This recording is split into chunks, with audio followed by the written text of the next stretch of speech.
Welcome back, children of the popcorn. It is I, Mr. Popcorn. And yes, we have an interview for a great little film interview from the director of a great little film called Touch Me from 2025. I'll get them to confirm the date and introduce themselves. Who do we have today?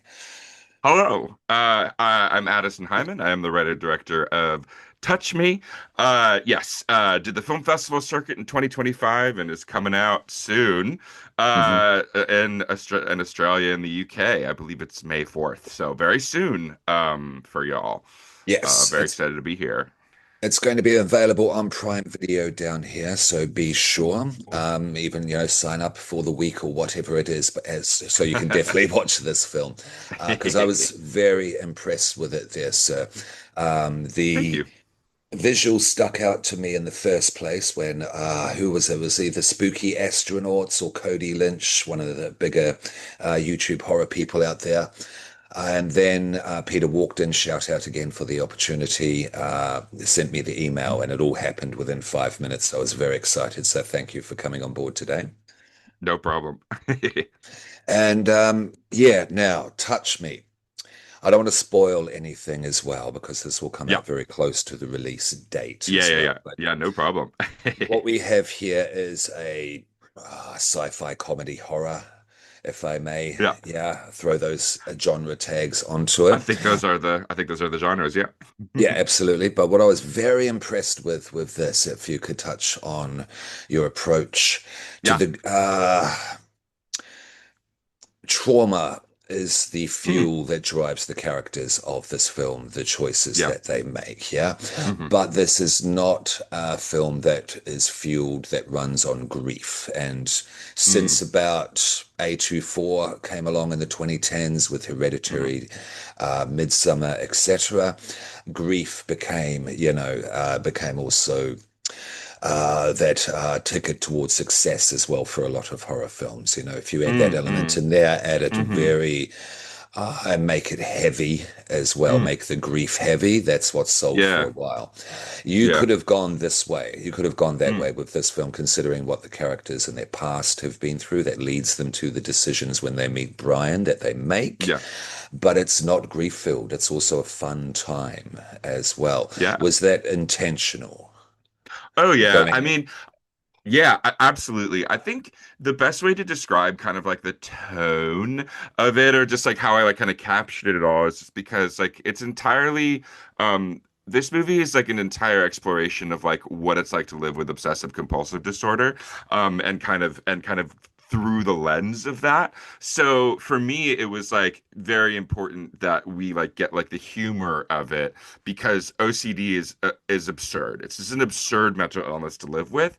And the way you counteract obsessive compulsive disorder is by doing things like imagining your trauma in the most ridiculous ways in order to break yourself out of the cycle of the downward spiral. So, for example, like, in. the thing that I talk about, like, is like, say, you're so afraid that, someone thinks you're a terrible person. And so you kind of imagine and write a story about this person telling you all the terrible things that they hate about you, but in the background of this of what's happening, unicorns are having an orgy in the background. Yeah. So rather than like focusing on the trauma of it, you just connect like this person being like, I hate you, and then you see like a unicorn come sprinkles. And that is kind of like how I like kind of encompass the tone of the movie because it's like yeah, we have this like really traumatic stuff happening, but there's also an absurdity to like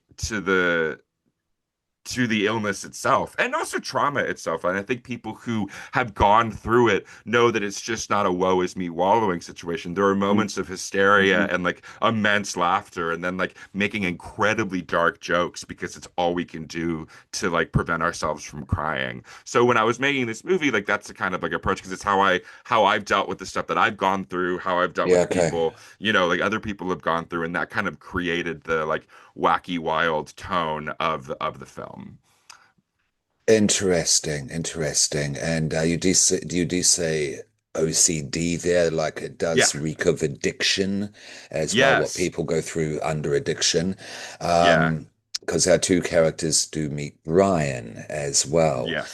And without going into details, when you meet someone that can take all of your anxiety away with a Yeah. touch, Yeah. as well, when you're going through addiction, as getting away from addiction as well, trying to ignore it, to deny it as well through a Mm. quick fix, as well as what they're Yeah. essentially trying to do. Brian Yeah. is like a living Instagram quote, yeah, as well when he's introduced to the film. Yeah. Uh, were you looking for like were you wanting to make a comment on like the quick fixes that we look Yeah. for in society rather than saying Well, deeper and more permanent? right. Well, that's, I mean, so like to like, further explore what I was just talking about, like the biggest obsessive compulsive disorder, like addiction is a huge problem within the people who suffer from that illness because, the quick fix feels a lot easier because you spend 24 hours in your brain and you can't shut it off without doing like immense amounts of like mental work that feel very antithetical and painful. So it's so much easier to be like, and this is, what I did and like what other Mhm, like, mhm. what other people I know did is like, there's a lot of alcoholics, there's a lot of, narcotics addicts, there's a lot of sex addicts, there's a lot of, love addicts that like have obsessive compulsive disorder because they are you know, people who can't shut their brain off. And it's just so easy when it's like, here, like, drink, or here, like, take some, heroin, like, alcohol, like, love, whatever it is, you're constantly looking for validation. It's validation that is or like peace, right? And Mhm, and mhm. so, Brian, it is that metaphor for that thing, the idea of the quick fix, because, when you've gone through something like that's so hell, like, and you first experience something where your brain goes quiet for the first time. You're just Yeah, like, I need yeah, more of that. And it's all yeah, about trying to make the brain go quiet. Which I feel like, it really resonates with me. And it's just like, that's the thing. It's just like you finding someone who makes your brain go quiet is a huge deal. And when you realize that, like, of course, like, like there's no spoilers, but the exploration of the film is like, obviously there is no quick fix, but it's about the mm, exploration of the danger of the what if, and the yeah, journey of the characters going from like, I need this quick fix, to becoming addicted to that quick fix, to overcoming the need for that and learning to push forward in the world, acknowledging that there is no quick fix and it's a huge amount of work and yeah, it sucks, but yeah. that's unfortunately the answer. Yeah, yeah, no, um you're exactly right. And I think that's why a lot of people can relate to yeah. Joey and Craig, our two Yeah. protagonists there.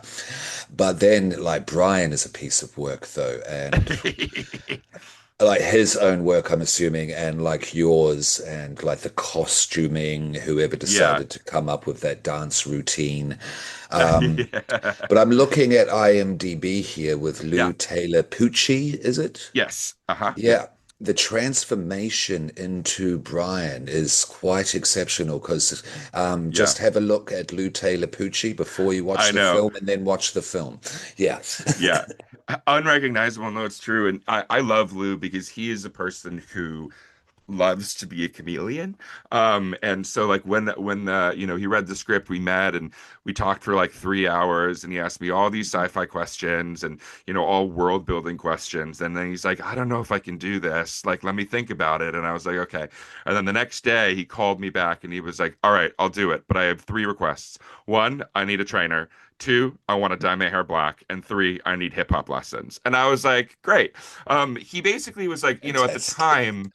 at the time he had like long blonde hair because he was playing a surfer on Physical, the Apple TV show, and he didn't want to Right. look like a Jesus essentially. So he dyed his hair black in order to like not having to like, you know, to just play. I was because the thing about Brian is that he played so many different ways, but Luke played it with such like a natural innocence and curiosity and the sinisterness. Infantile. Yeah, Yeah, exactly. yeah. Yeah, he played him like essentially, yeah, exactly. Just an alien who likes shiny things, right? Hmm. And so And also he was able to learn hip hop dancing within a month. I didn't ask him to, but he got, super fit in a month. And, Yeah. I always knew though, I always knew because he was so nervous about the dancing, but Meredith, our choreographer and him like kind of Okay. formed the dance together.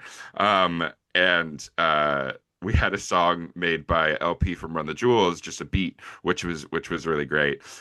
Seriously. And yeah, yeah, I yeah. love LP. I have since Yeah. Company Flow in the 90s. I didn't know that. Yeah, That's yeah, cool. yeah. No, Yeah. yeah, it was cool. It was so funny. It was supposed to have lyrics, and then like everybody kind of got addicted to the beat, and we're like, Yeah, I think okay. this works. Yeah, LP's great. And Yeah. yeah, and so yeah, so they created it together, and I remember when Lou sent me a video of him hip hop dancing for the first time, and I was like, oh, you got this. He's totally Yeah. fine. And then like Yeah. Marlene and Jordan, who play Laura and Craig, also had to learn how to Mhm. dance as well, and Yeah. everybody was Yeah, just, that's and we only did it for one angle, and it was just like everybody nailed it because they had to. Yeah, okay. And yeah, yeah, yeah, yeah. Yeah, just so entertaining. And this movie is entertaining, as I pointed out. It is not grief-stricken. It's about heavy Yeah, things, yeah, yeah, but yeah. through very much an absurdist but relatable lens. So the balance of things you have created is really, really good, and I'm very Oh. impressed.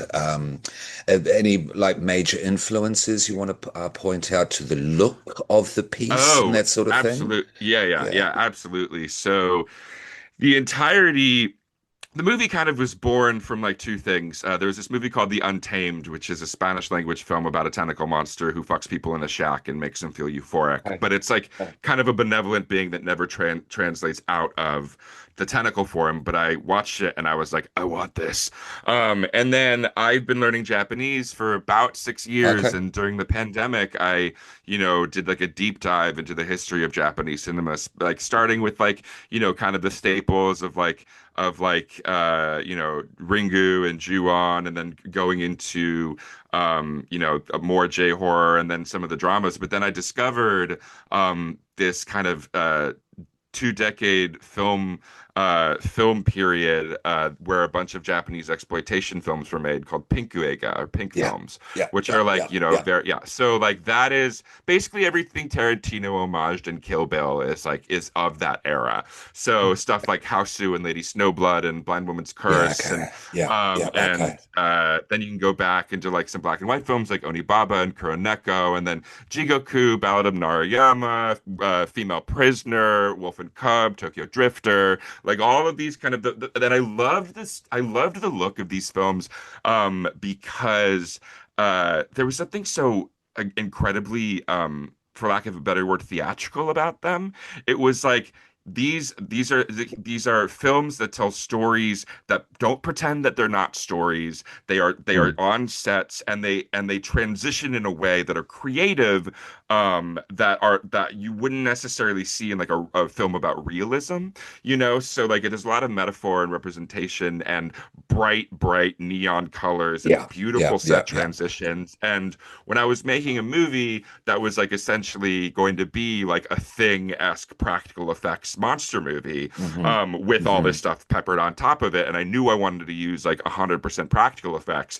I was like, and given the case of how the movie starts with an 8-minute monologue that tells the story of her first time where she was contacted with the Yeah. alien, it Yeah. became framed with a story. So I was Yeah. like, this just makes sense to kind of map all of these stylistic choices from Japanese cinema. Obviously, and that's like, Craig's character, it's like learning Duolingo. Like there's all this Okay. stuff kind of baked into the Okay. script already Yeah. that like Yeah. that was the style we started creating. So every time we're in the alien world, we built these theatrical style sets, much like Paul Schrader's Mishima Life in Four Chapters, with like an Eiko Ishioka like influenced style Okay. production design, and then kind of layered all of these like influences of all my favorite Japanese films, and then in both collaboration with my cinematographer, my production designer, and my editor, created Nice. the look of this kind of Okay.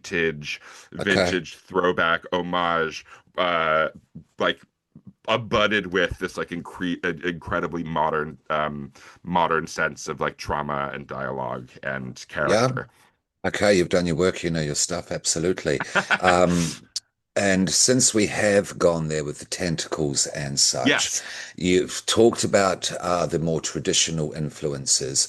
Yeah. But when you watch this, like you can't help but think of hentai, you know what I mean? Oh Because yeah. you have Yeah, sure, sure, tentacles, you sure. have, you know, Joey there, and the scenes happen. And so, yeah, there is that association. But through what you're talking about, though, as well, and if you go back to why there were tentacle scenes in movies Yeah. to begin with, Oh and yeah. yeah, and Well, then yeah, I mean through, it's sorry, erotic please, yeah. doji, right? Well, yeah, I mean like, or you could you seem to know this, but yeah, it's like the erotic doji. I'm pretty sure, like I guess I need to like, but it was like kind of the first tentacle sex anime or hentai essentially, Think and then so, yeah. hentai was created to get around the censors because Yeah. you couldn't have anything, any kind of bottom half orifices or appendages. So to get around it, it was like, well, the tentacles, they can look like penises, but because they're tentacles, like they're not censored in Japan. And because of the like nature of the kind of, very like I'm not going to speak for the culture that I don't live in, but it's Hmm. like, Hmm. it's pretty known that like Japan is very reserved culture, and I think in reserved cultures come like the underbelly of the creation of the weird, because there's a Yeah. huge like reaction to the Yeah. counterculture, Yeah. right? Yeah. Yeah. Yeah. Yeah. Yeah. Yeah, it's like a fascinating history within the landscape of that. And you know, I think like while I don't, it's funny because it's like everybody's like, wow, this director's a freak, and don't get me wrong, I am, but it's like I think the kind of anthropological or sociological aspect and the creation of it as a response to the counterculture. I mean, kind of a lot of Japanese art is, right? Because there's this like polite society on top, and then you have the underbelly of like this amazing horror, like, Uh-huh. fucked up nature of that, like kind of talks about things in a way that is absolutely, you know, revelatory, even in the 60s and 70s when these Sure. pink films Sure. were being created, like they were financed by some of the biggest production companies because they were Yeah. immensely popular. Yeah. Yeah. And yeah, it's just, yeah, so totally fascinating history behind the whole Absolutely. creation of that. And Yeah. totally popular. And even to this day, if you go to any news agency in Japan and see the 500 manga novels you pick up on your commute to work Yeah, each day, yeah. have a look at what's inside those novels. As well, again, I'm not speaking about a culture I don't live in, Yeah, just yeah. pointing out what's visible. But the point Yeah. about bringing the hentai in terms of Hmm. touch me as well, because you don't hide it. You make it quite clear earlier on as well. I Hmm. believe it's in the exposition itself. Yeah, that Yep. Joey Hmm. states Yes. it. Yes. Yep. So you know that going in even before you meet Brian. So that Yep. clears, so that heightened almost campification of it, Mm. that Hmm. clears the slate for any kind of binary issues to be brought into play about men and women. You Yeah. could talk about Craig's sexuality, Hmm. so Craig's sexuality is perfectly on display, but having sex Yeah. with Brian isn't about that. It's about the addiction. It's about the OCD. Exact. It's about his Yeah. touch that takes away Yeah. all anxiety. And so Exactly. through that like very heightened, even absurd framework, you're able to touch on real issues on a very at a very equal, very shared way, regardless of the person. Does that make sense? Sorry.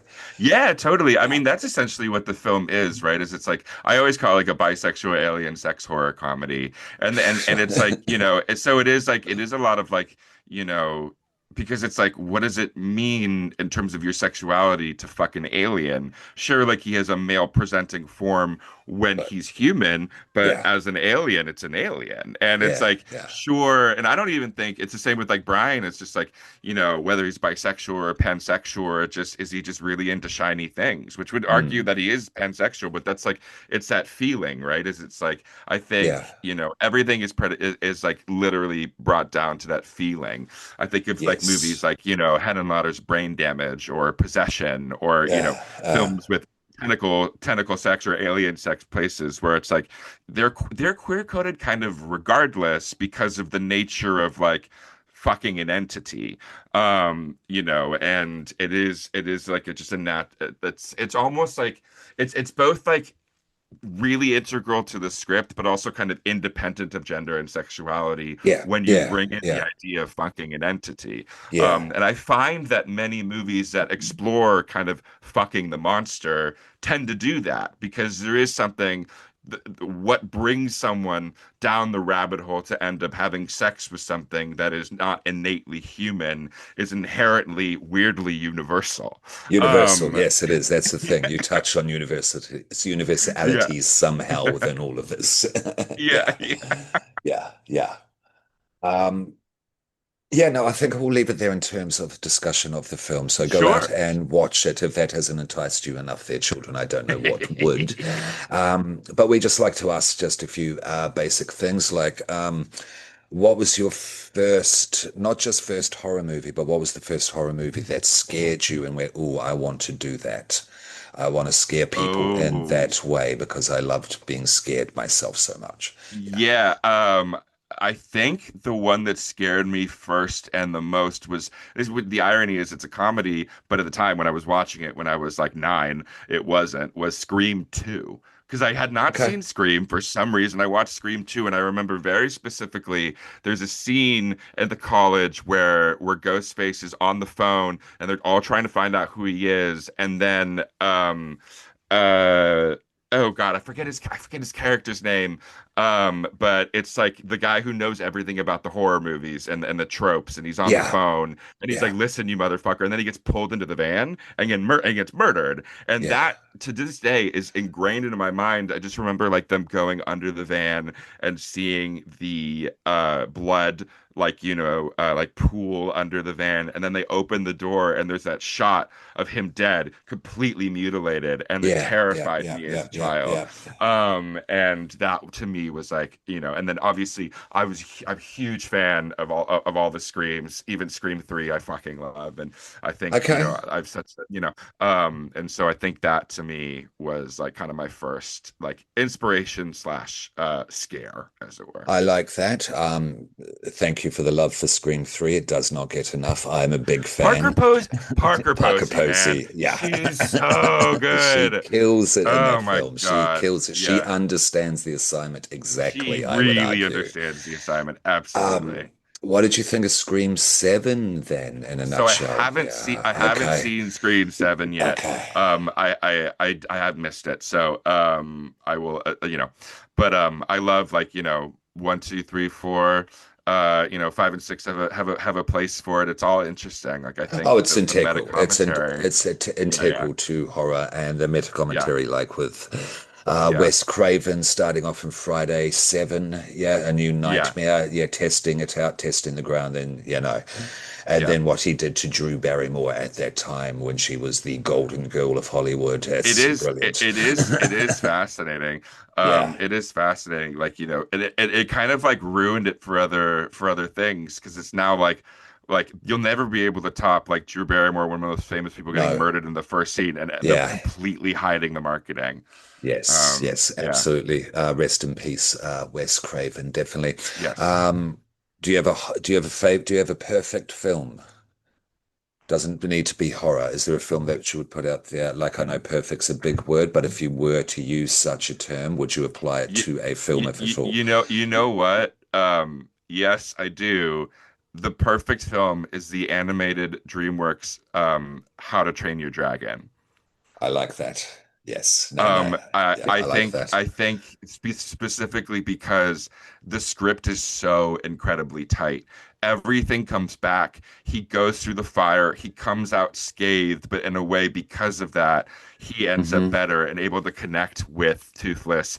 All of the friends get their own dragons that are completely like with their personality. There are lines that start in the beginning that mean something different in the end. Like, it's got incredible music, like incredible voice acting. Like I remember watching that film and going like, this is like if I were to teach a writing class, I would study this screenplay because of Like that. how nothing is left, like everything is used. There's no red herrings. Everything is actually legitimately used in that script for a purpose. And I absolutely was floored with the way they were able to integrate everything from the beginning to all come to a really satisfying conclusion. Yeah, no, I see that. I see that. You're into story, which is essential, which I like. Yeah, yeah, Even, yeah, yeah. yeah, even with such a delightfully absurdist film as Touch Me, there's still story Yeah, and heart there, as you see in Train Your yeah, Dragon, definitely. So, yeah. fine choice. Just finally, is there anyone you would like to shout out on the film who you feel hasn't had enough light in this production, or just anyone in general? And where Oh, can yeah. we find you, sir? Like, where can people go for this film and future productions? Yeah, yeah. I want to like say like it is so funny because when you are a writer director of a film, like you are the person who's I mean obviously the actors are the face of the film, but in terms of the person who quote unquote gets the Yeah, most credit, it is the writer director. But I kind of balk at that and push back at that because the only way films get made is with a full team. And yeah, until I'm forced yeah. to, all my credits will say a film by, and then the credits will roll because it truly is a film by all of us. That's nice. Dustin Stupinchek, my cinematographer, my editor Jess Weber, obviously my actors Olivia Jordan, Marlene, and Lou, and my fucking killer of a producer John Humber and Dave Lawson as well, and and the entirety of the crowd, like my composer Jimmy Lavelle, who Great did an music. Yeah, incredible yeah, job. Everybody, really, really kind of created this world together, and also Russell Effects, who did such a good job on the practical effects. And there's so yeah, many more. My AD Avery Damon, like everybody, yeah. just a gem of a production. There were no bad eggs from start to finish. It was just an absolute pleasure. Laura and Angela, my makeup people. I could keep going. Mhm. This would just be a list of credits of people I love. But in terms of where you can find the movie, you can rent it on, I believe, Prime Yeah. and Apple when it comes out. And in terms of finding me, I don't really do anything but Instagram. Like I'm on Twitter, but Mhm. you can Mhm. reply to me and I won't see it. But it'll basically be at AddieBear5, ADDYBEAR5. Follow me, Mhm. and I will eventually make more movies, and then you'll see pictures of my cats and my boyfriend. But other than that, but yeah, please watch. Rate it on the Yeah, Letterboxd and the Rotten Tomatoes and yeah, IMDb because we need that in order to get the visibility, but also word of mouth is um just really the most important thing. So if you like it, tell your friends, tell your coworkers, tell your mom Mhm. if she's cool. Have your cat watch it. I don't know. But yeah. Yeah, no, no, no. If you're into certainly heightened horror movies that are funny, Yes. that have a heart, definitely. And if you're prepared for something weird, you will be rewarded for it, though, as well. Yeah, no, definitely. And if you like weirdness just in general, this one's a good one. Yeah. This one's definitely a good one. We'll promote it as much as possible. And thank you very much for coming to our humble little pod, coming on our humble little pod today. Thank you so Definitely much. shout out Peter Walked In again, Walked In Entertainment Publicity. Sorry, sir, I don't remember. And follow us at Evil Popcorn Pod. Yeah, I think we can leave it there, Edison. Thank you so much. Thank you so much. Oh, I love it when you're evil. This is me at my most evil. You're even less.